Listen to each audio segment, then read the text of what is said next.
మీ అందరికీ వందనాలండి.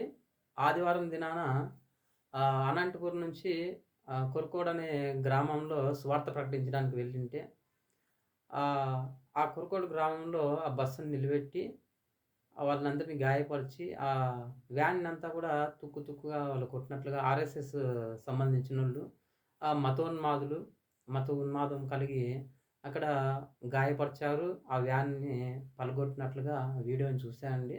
ఆ వీడియో మీరు గూడా చూడండి.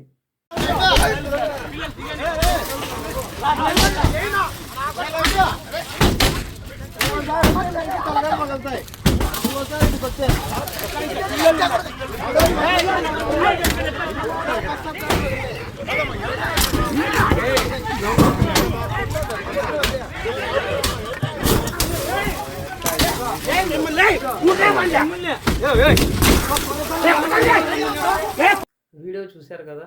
ఎంత దారుణంగా ఆ వెహికల్‌ని పలగొట్టారు.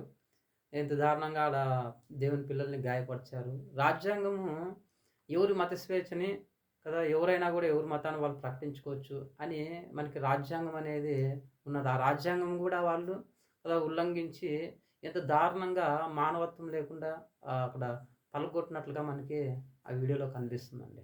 కదా! చూడండి వాళ్ళకి మనుషుల అండ ఉండొచ్చు. కానీ మనకి దేవుని అండ ఉన్నది.